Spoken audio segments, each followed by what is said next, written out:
Eli जब मगन तो भये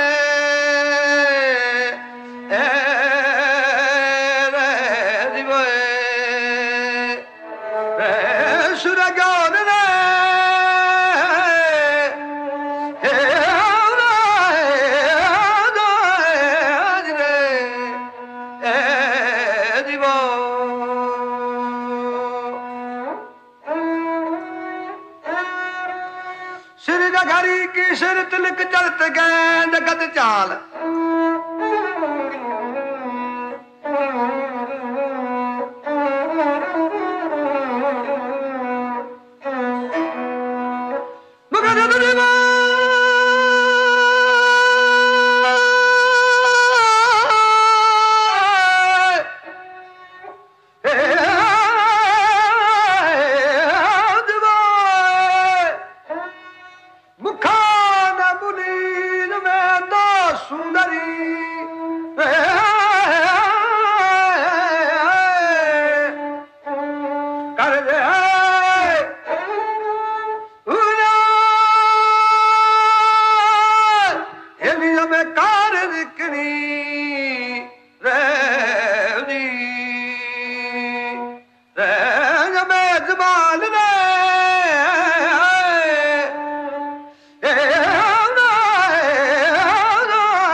संयोग की बात है कि बरगद के इस पेड़ के अंदर एक भूत का निवास था।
दुल्हन जिसके उघड़े चेहरे को देखकर भूत की आंखें चौंधिया गईं।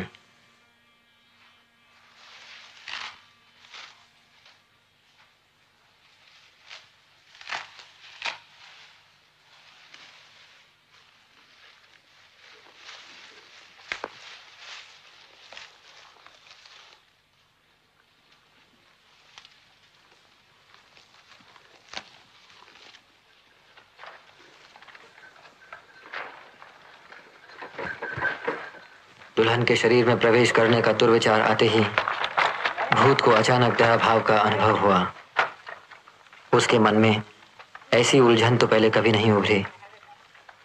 बैलगाड़ियों के ओझल होते ही वह मूर्छित हो गया और उधर बैलगाड़ी में बैठे दूल्हे के मन में भी उलझन कम नहीं थी। विवाह के खर्चे का हिसाब नहीं बैठा। बही खाते का सुख ही तो सबसे बड़ा सुख है। कुदरत के हिसाब में भूल की कोई गुंजाइश नहीं, तो फिर बनिए कि बही में कैसे चल सकती है।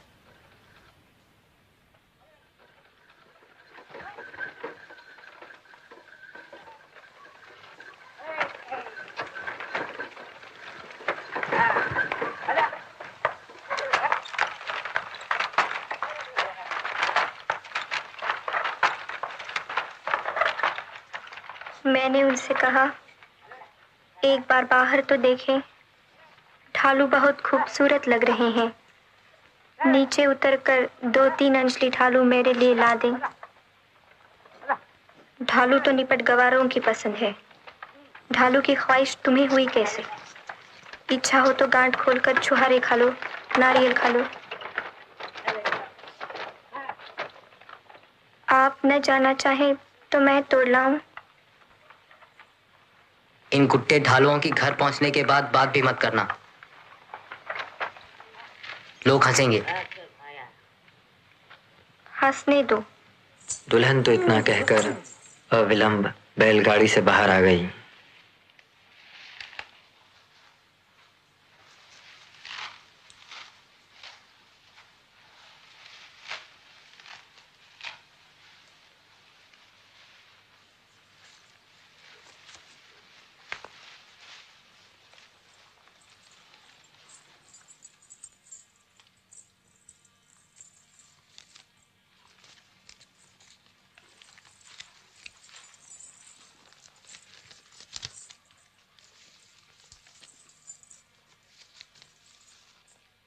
अब सही बात का पता चला। पिताजी के डर के मारे अब तक हिसाब में उलझे हुए हैं।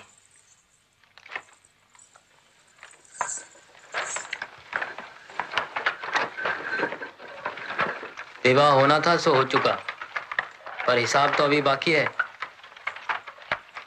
विवाह के खर्च का सारा हिसाब समझाकर मुझे इसी तीज को सवेरे दिसावर के लिए रवाना होना है।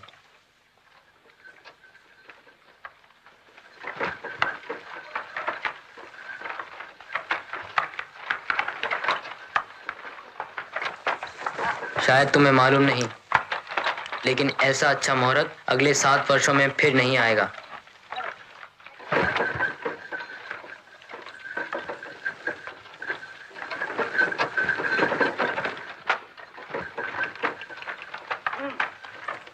पर गंवार दुल्हन तो शुभ मुहूर्त की यह खुशखबरी सुनकर लेश मात्र भी खुश नहीं हुई। बात सुनते ही ढालुओं का स्वाद बिगड़ गया। कलेजे पर मर्मांतक आघात लगा। यह क्या अनहोनी बात सुनी, यकायक विश्वास नहीं हुआ। मैंने तो पहले ही कह दिया था,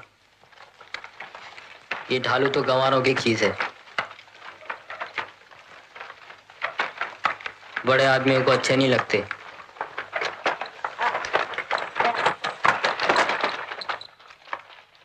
आखिर खाते नहीं बन पड़ा तो तुम्हें भी फेंकने पड़े। तेज धूप में जली सो अलग।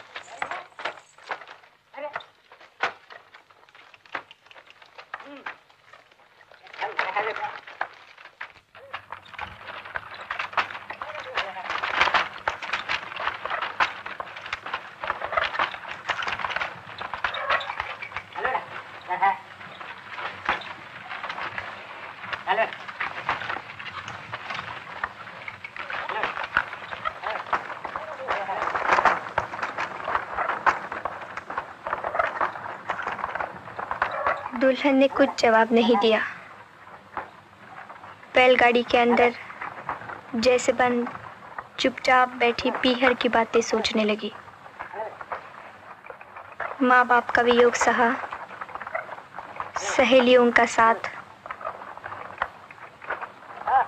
भाई भतीजे, तालाब का किनारा, गीत, गुड्डा गुड्डी, छुरनी, आँख मिचौनी,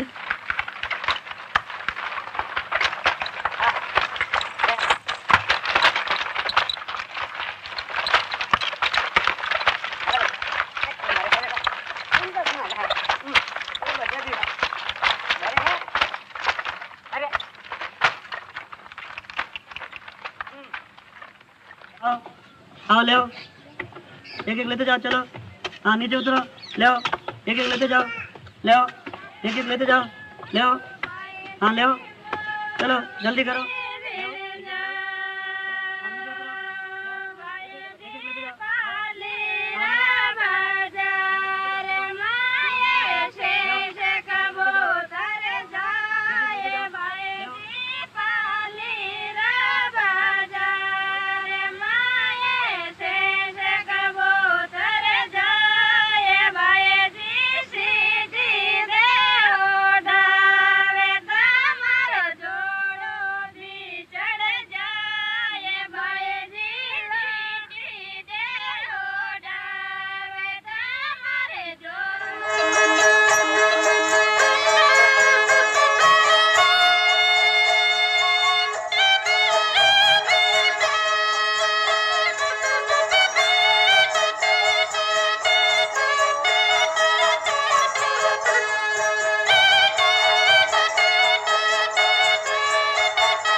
घर की मर्यादा का अच्छी तरह ध्यान रखना,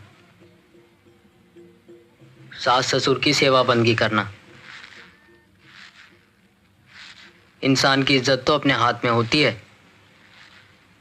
2 दिन के लिए वासना को क्यों उभारा जाए? 5 वर्ष तक 2 दिन की रंगरलियां कष्ट पहुंचाएंगी, और फिर समय गुजरते क्या देर लगती है। देखते देखते 5 साल उलट जाएंगे।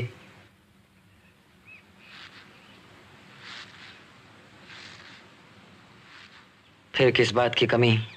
यही मेड़ी, यही दीपक और यही रातें।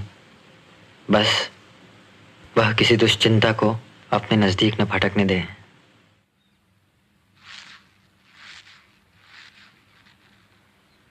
आंख झपकने के साथ ही 5 साल बीत जाएंगे।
हवेली से बाहर निकल दूल्हा दिसावर की राह आगे बढ़ा।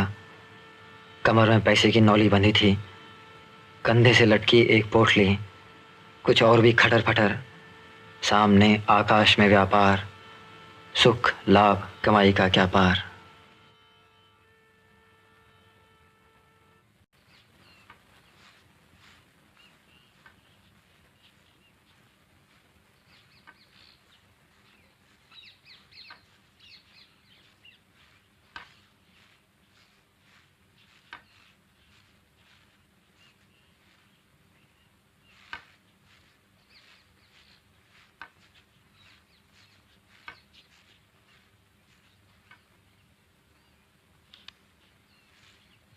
बरगद के उसी पेड़ के अंदर छुपे भूत ने सेठ के लड़के को तुरंत पहचान लिया। युवक का रूप धरकर उसका अभिवादन किया। भैया, अभी तो कंकन डोरे भी नहीं खुले, इतनी जल्दी कहाँ जा रहे हो? कंकन डोरे दिसावर में नहीं खुल सकते क्या? 5 साल तक दिसावर में जमकर व्यापार करना है। यदि यह मुहूर्त चूक जाता तो अगले 7 वर्षों तक ऐसा सहयोग नहीं मिलता। भूत ने लड़के की बोली, चाल व उसके स्वभाव की जानकारी प्राप्त करते हुए मन ही मन सोचा कि यदि सेठ के पुत्र का हूबहू रूप धरकर वह सवेरे ही हवेली में घुस जाए तो 5 साल तक कोई पूछने वाला नहीं, दुल्हन तक उसे पहचान नहीं पाएगी।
आप मेरी बात भी तो सुनिए।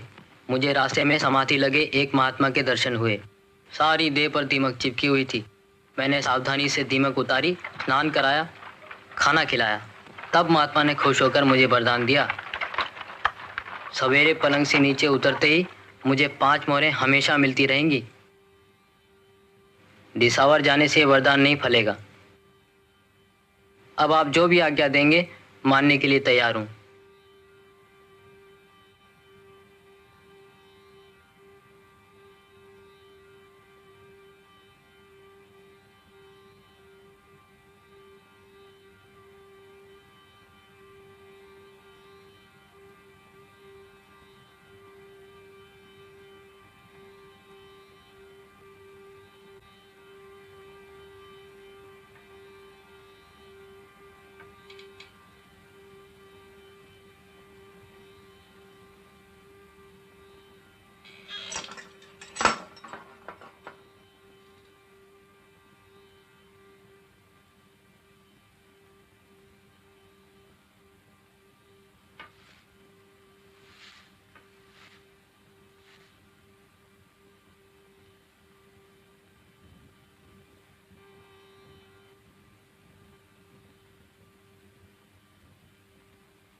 मैं जानती थी कि तुम बीच राह से लौट आओगे।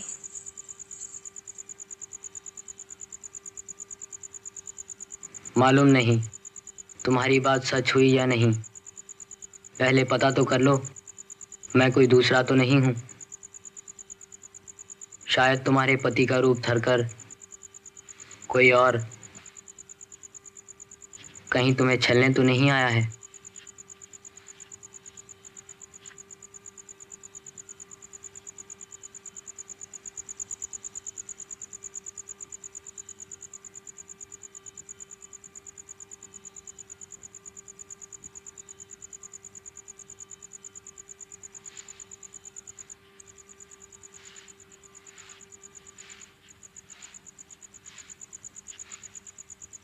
हूबहू वही शक्ल सूरत, वही रंग, वही नजर,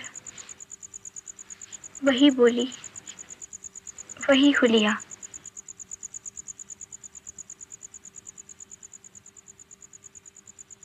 उसके बाद भूत ने जो सही बात थी विस्तार पूर्वक बता दी कि उस बरगद के नीचे उघड़ा हुआ रूप देखकर वह कैसे मूर्छित हुआ, कब होश आया, दिसावर जाते हुए पति से क्या बातचीत की, उसका रूप धरकर कैसे हवेली आने का साहस जुटाया, महात्मा का वरदान किस प्रकार रचाया, आंधी तूफान की बात भी उसने पूरी तरह बताई।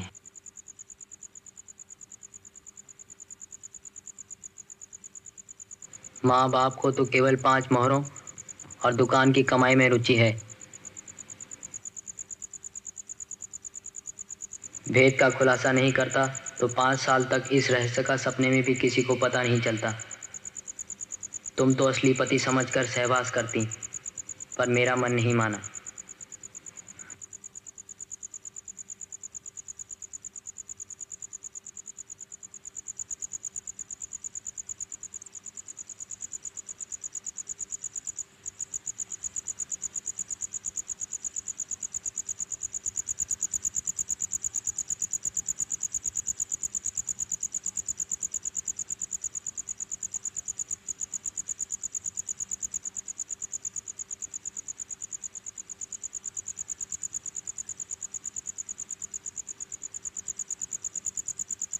अब जो भी तुम्हारी इच्छा सो बताओ। भूत होकर भी मैंने कोई बात नहीं छिपाई। अब भी यह बात मेरे समझ में नहीं आई कि यह भेद प्रकट करने से ठीक रहा या न प्रकट होने से ठीक रहता। कभी तो एक बात अच्छी लगती है, कभी दूसरी।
माँ बाप की नज़र में कचरे का ढेर पड़ते देर लगती है, बेटी का शरीर पड़ते नहीं। 16वां बरस उतरते ही वे मेरे पीले हाथ करके पराए ठौर भेजने की चिंता करने लगे। माँ की कोख में समा गई पर बाबुल के आंगन में नहीं समाई।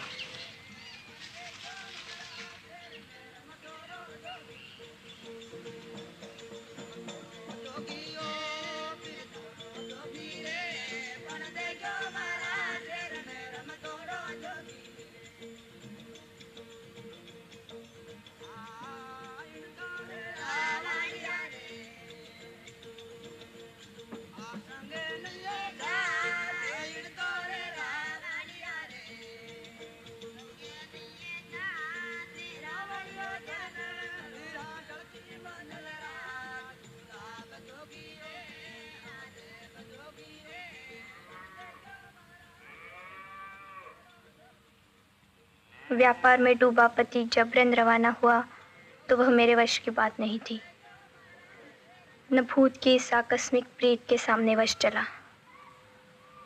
जाते हुए को रोक न सकी, सामने प्रकट हुए भूत को मैं किस प्रकार मना करूं।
उस दिन बरगद के नीचे विश्राम करने नहीं रुकते तो राम जाने मेरे 4 बरस क्यों कर बीतते।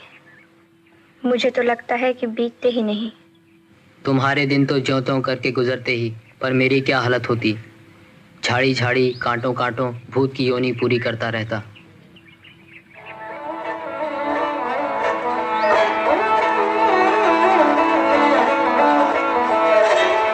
चिगे चिगे करे चिड़िया बोला कागज माला ना करा चिगे चिगे करता चिड़िया बोला कागज माला करा माता दशोदा महिला बनाए माता दशोदा महिला बनावे कर का गाना दिल कहना रे मुरे तब सारा मनवा मुरे लागे रजवे तमे जागोनी मोवन प्यारा रे जागोनी मोवन प्यारा रे हरी तब गए मनवा मोरे लागे रजवे तमे जागोनी मो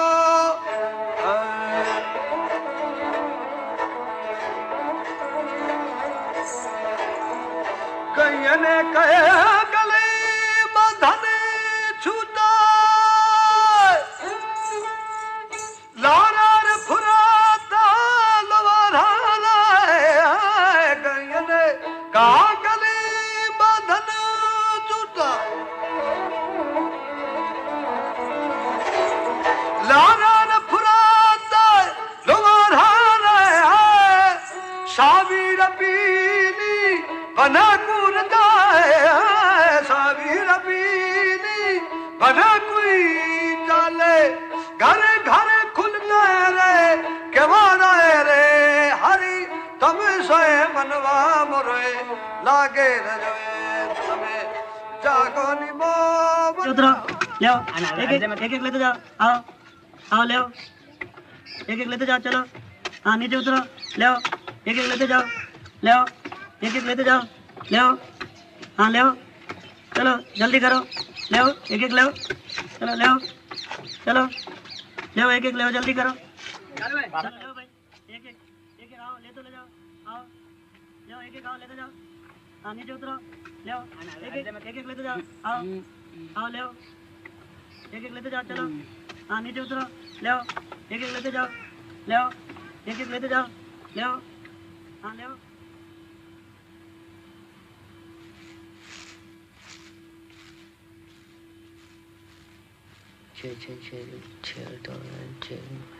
बीस 24 24 24 3 और 3 हासिल लगा एक 10 10 5 15 15 3 18 18 से 2 गए 20 3 4 20 30 40 109 109।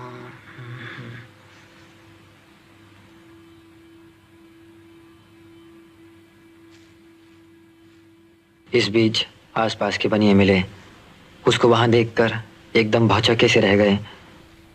पूछा कि वह गांव छोड़कर कब आया। यह सवाल सुनकर उसे भी कम आश्चर्य नहीं हुआ।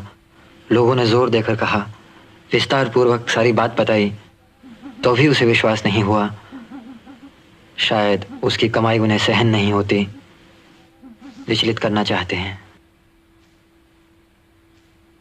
पर आज तो दिन उगते ही एक खास पड़ोसी ने पुख्ता खबर दी कि बहू के तो संतान होने वाली है, शायद बच्चा हो भी गया होगा। यदि ऐसी बात होती तो घर वाले जरूर मुझे समाचार पहुंचाते। मैंने खुद 5-7 पत्र दिए, वापस एक का भी जवाब नहीं मिला। वाह, तुम भी अजीब हो। जरा सोचो तो, घर वाले तुम्हें क्यों समाचार पहुंचाएं, किसे पहुंचाएं? यह सुनकर सेठ के लड़के का खून जम सा गया। उनका लड़का तो तीसरे दिन ही बीच राह से लौट आया। भगवान की माया है, खुद सेठ भी देखकर पहचान नहीं सकते। अब पता चला आप कोई दूसरे ही हैं।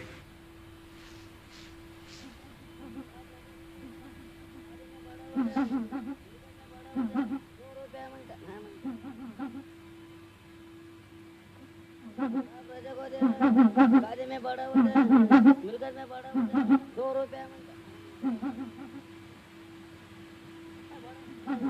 धंधा पर अच्छा लगता है, शेर राजा को दे, आप राजा को दे, गाड़ी में बड़ा होता है।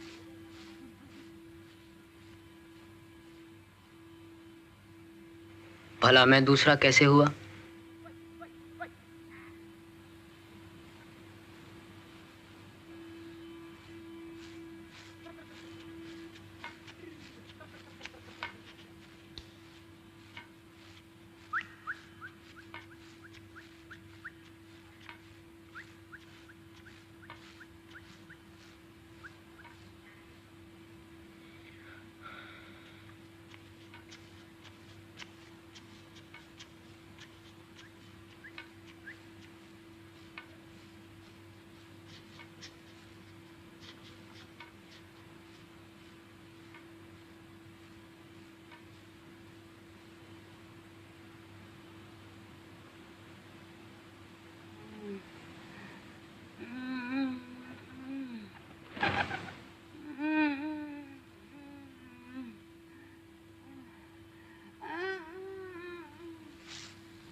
ढालू है तो गंवार फल, लेकिन बहू को पसंद है।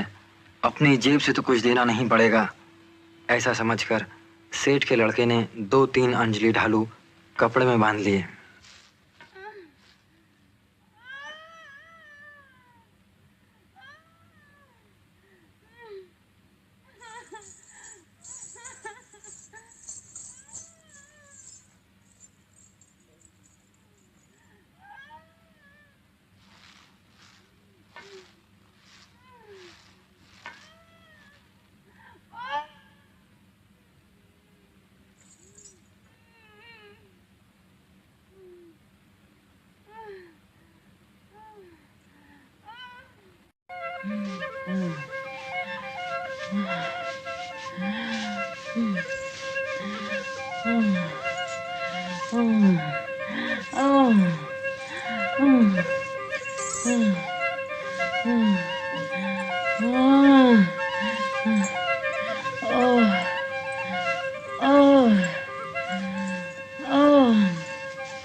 अरे यह कैसा चमत्कार! हूबहू पुत्र से सूरत मिलती है। हे दैया, एक ही सूरत के दो पति, कौन सच्चा कौन झूठा? यह कैसा तमाशा!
दाइयों ने बार बार समझाया तो भी वह कोख में उलझी हुई संतान को उस तरह से काट कर बाहर निकालने के लिए राजी नहीं हुई।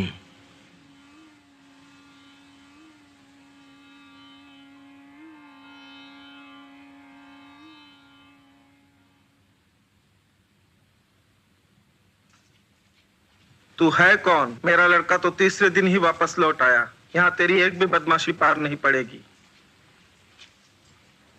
मैं तो 4 बरस से दिसावर में था, फिर बहू के गर्भ रहा तो रहा ही कैसे।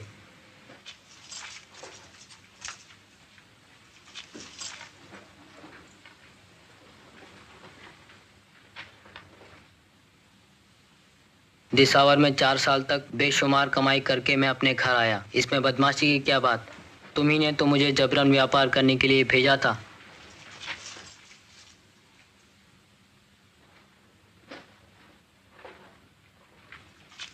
माँ,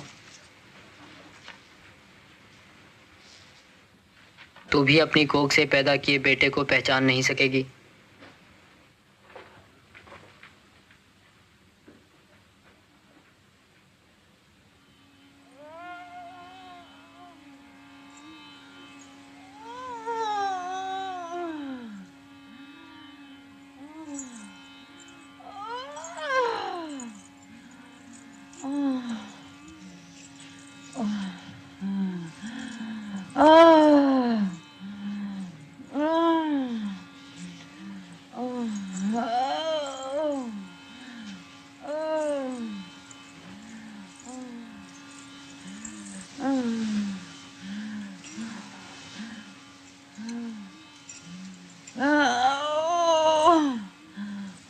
ये 4 बरस तो स्वप्न थे, ओझल हो गए।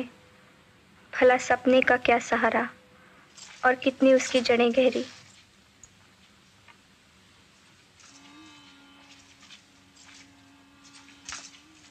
बहू को उस दिन के ढालों की बात तो पूछो, वो सारा किस्सा बता देगी।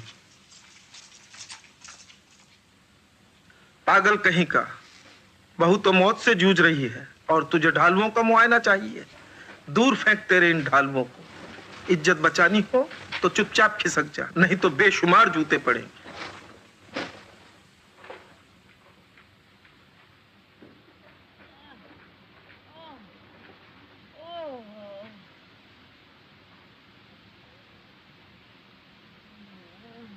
नहीं चाहिए मुझे ऐसी कमाई। तू मुझे कमाई का क्या लोभ दिखा रहा है? आया उसी मार्ग वापस चला जा, नहीं तो बुरी बीतेगी।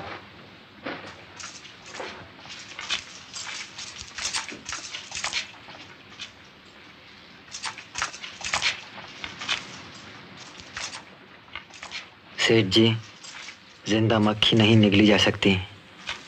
समय पे सिर कटवाने को तैयार हैं, पर पानी की गांठ नहीं बांधी जाती।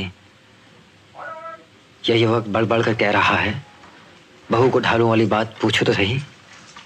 इसमें क्या ऐतराज? मेरे घर की बात है, अपने आप ही निपट लेंगे। बस्ती के लोग क्यों पंचायती कर रहे हैं? मैं कहता हूं कि जो आदमी बाद में आया वह छली है। अपने नौकरों से धक्के देकर उसे बाहर निकलवा दूंगा।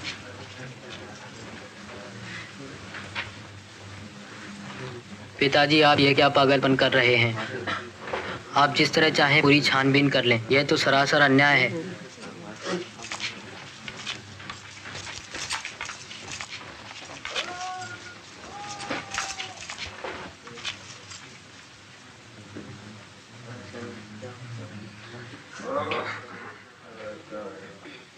मेरी पगड़ी उतारने में तुम्हें क्या हाथ लगेगा? सुख दुख में एक दूसरे के काम आते हैं। जैसे तैसे भी हो बात सुलझा दो। यह ढालुओं वाला आदमी कपटी है, झूठा है। इसे धक्के देकर गांव से बाहर निकाल दो। सेठ जी की पंचायती करने का और कब मौका मिलेगा? बस्ती के लोग अड़ गए, बोले सच्ची बात का फैसला होना चाहिए, अपराधी को दंड मिले। दो पतियों का रिवाज चल निकला तो कैसे पार पड़ेगी? अमीरों के लिए तो कुछ नहीं, गरीबों का जीना हराम हो जाएगा।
कोई पुरुष इस बात की जानकारी चाहता तो मैं उसे हाँ या ना में कुछ जवाब ही देती, पर एक औरत का हृदय पाकर इसने यह बात मुझसे पूछी, इसका मैं क्या उत्तर दूं?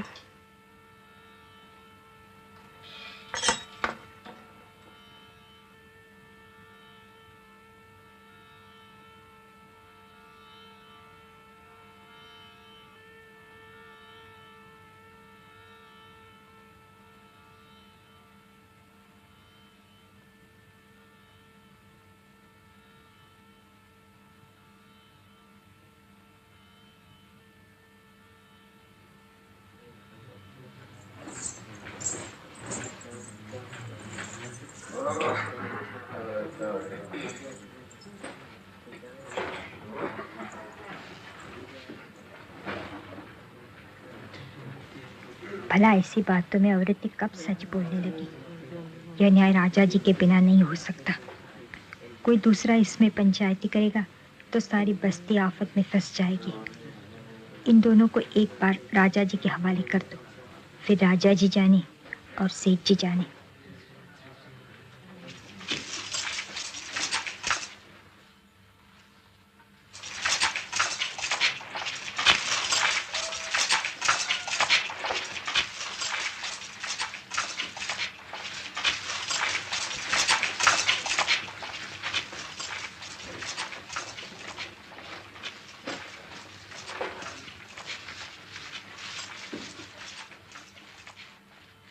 बरगद के पेड़ से बाहर निकला भूत हवेली के भीतर जा बसा था।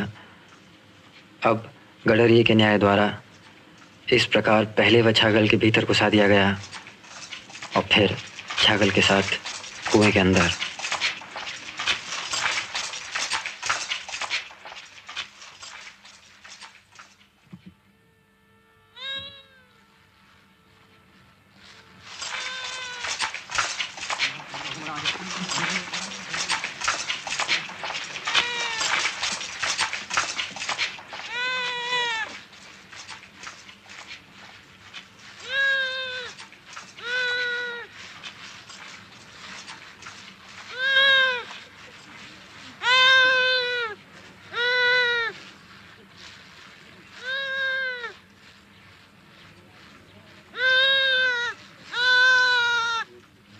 भैया न्याय तो राम जाने क्या हो, पर तू अच्छी तरह जानता है कि मैं सेठ जी का असली बेटा हूँ, सच्चा पति हूँ। किंतु तू कौन है यह तो बता। मैं औरतों की चमड़ी के भीतर का सूक्ष्म तत्व हूँ, उनके प्रेम का अधिकारी हूँ। व्यापार और कमाई से कहीं ज्यादा मुझे मोह और प्रीत की लालसा है। दूसरी बकवास से मतलब नहीं, साफ साफ बता कि पावन बेदी तूने उसका हाथ पकड़ा था क्या? कोरे मोरे हाथ पकड़ने से क्या होता है? पावन बेदी की दुहाई सारी उम्र नहीं चलती।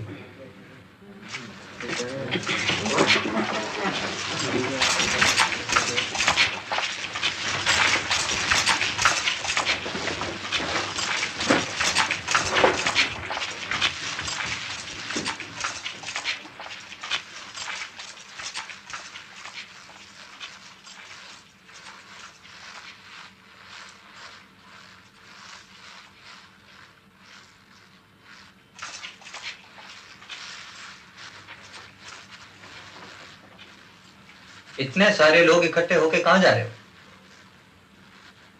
2-3 बार खुलासा करने के बाद गडरिया के समझ में आया कि किस बात का तूफान है। इस छोटे से काम के लिए बेचारे राजा को क्यों तकलीफ देते हो? यह न्याय तो मैं ही सल्टा दूंगा। ठंडा पानी पियो और आराम से बैठो। इन्हें इस तरह पकड़ा क्यों? ये दौड़कर कहां जाते? क्या ये गूंगे बहरे तो नहीं है?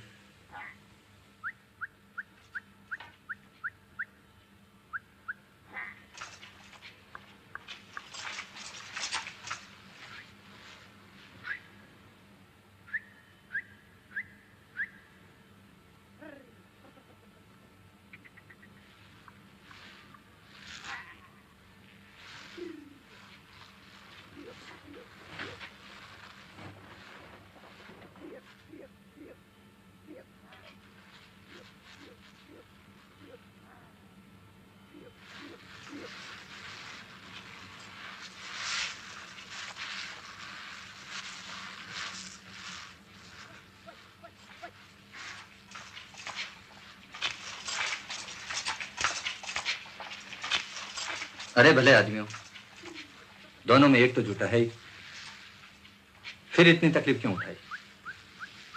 इनसे वहीं पूछताछ कर लेते। समझ गया, सब समझ गया। ये बोलना तो जानते हैं, साथ ही झूठ बोलना भी सीख गए। पर कोई बात नहीं, पेट में उलझा हुआ सांस अभी बाहर निकाल दूंगा। बोलो, किसके मुंह में तड़ा घुसेड़ूं? जो पहले मुंह फाड़ेगा वही सच्चा है।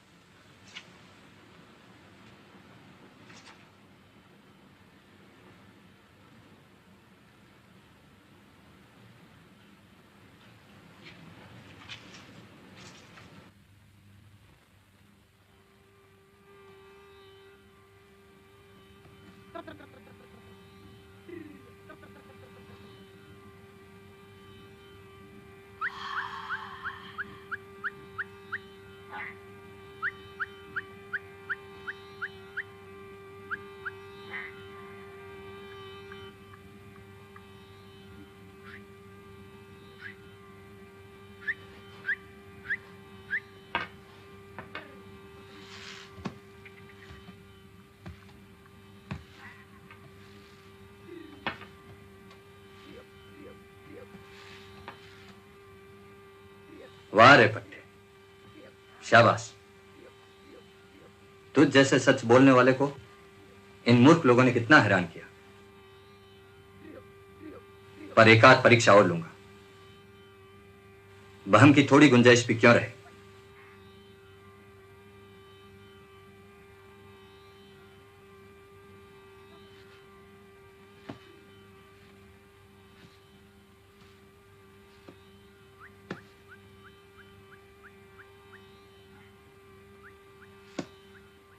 मैं 7 तालियां बजाऊं उतनी ही देर में जो सारी बेड़ों को शामिल कर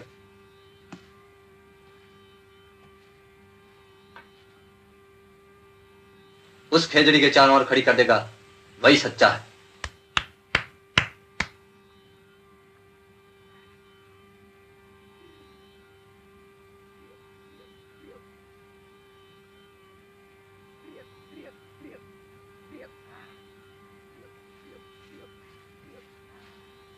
वाह,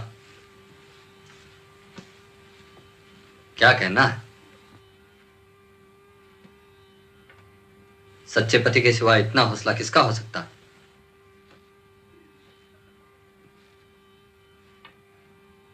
आखिरी छानबीन और कर लो,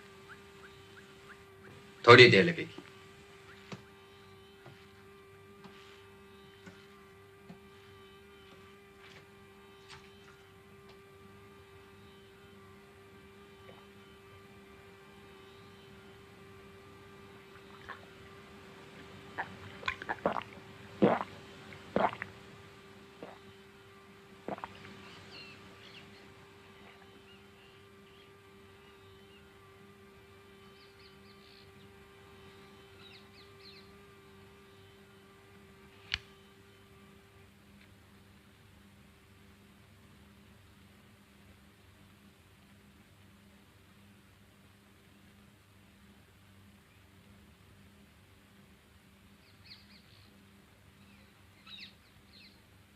सात चुटकियों के साथ ही जो आदमी इस छागल के भीतर घुस जाएगा वही सच्चा स्वामी है।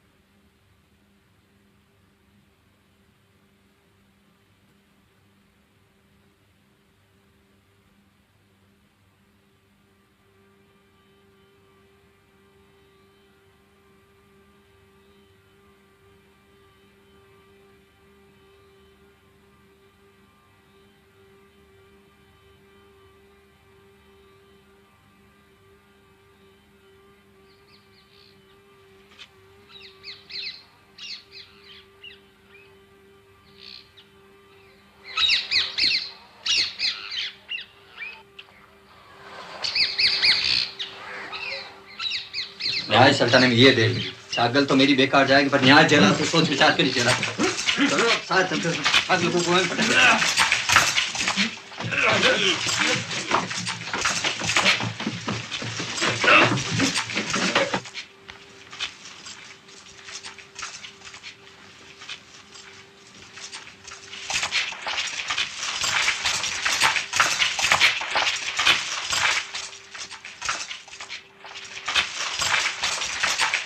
तेरी गाय हूँ, एक बार बाहर निकाल दे, जीवन भर तेरा रेवड़ चढ़ाऊंगा, जीवन भर तेरा रेवड़ चढ़ाऊंगा, एक बार बाहर निकाल दे, बापू तेरी गाय हूँ।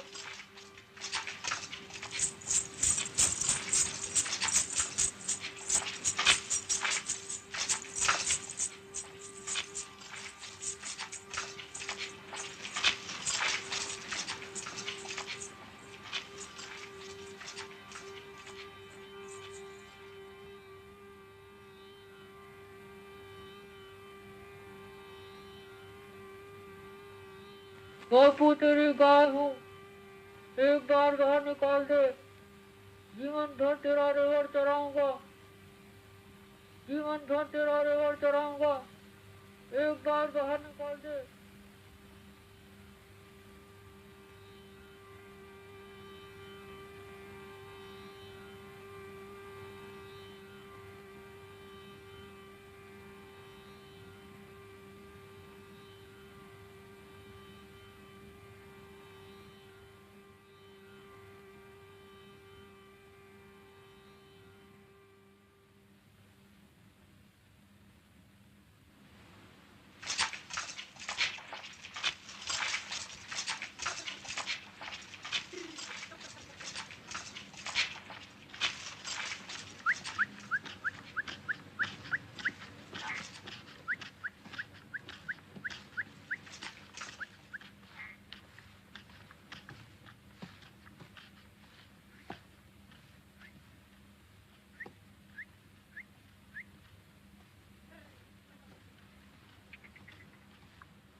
हवेली के अंदर घुसते ही सेठ जी का बेटा सीधा मेढ़ी की ओर लपका।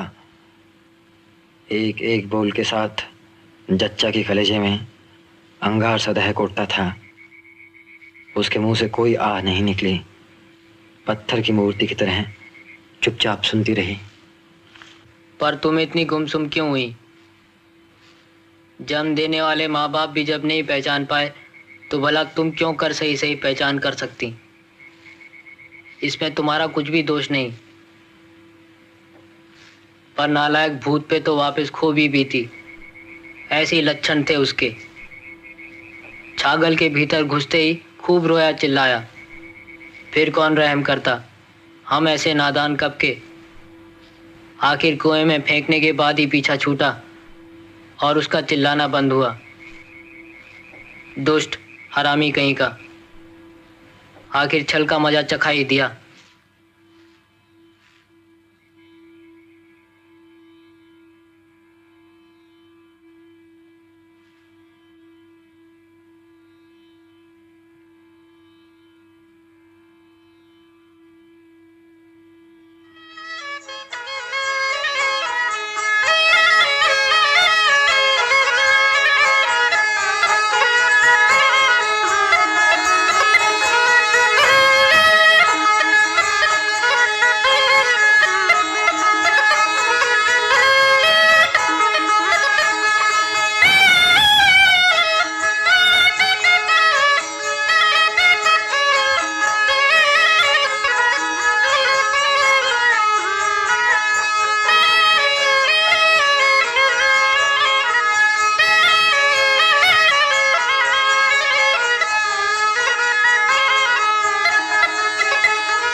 उसके बाद घर वालों ने जैसा कहा चच्चा ने वैसा ही किया। कभी किसी बात के लिए जाने अनजाने विरोध प्रकट नहीं किया। सास ने चच्चा की खातिर जितनी तरह के लड्डू बनाए उसने चुपचाप गले उतारे।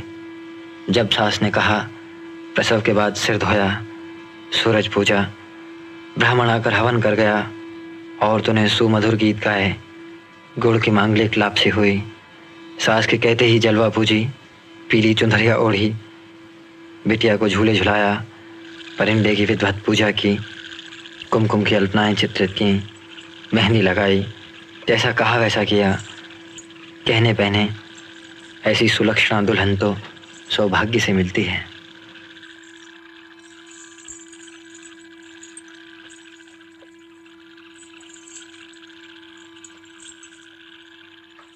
जल पूजन की शुभ रात्रि के झीने अंधियारे में जच्चा झांझर की कुड़न ध्वनि चितराती हुई बेड़ी की सीढ़ियाँ चढ़ने लगी। गोदी में बच्ची थी, स्तनों में दूध, आंखें सूनी, हृदय सुना, माथे में जैसे अगणित भौरे गुंजार कर रहे हों। पति मधुर प्रतीक्षा में शैया पर बैठा था।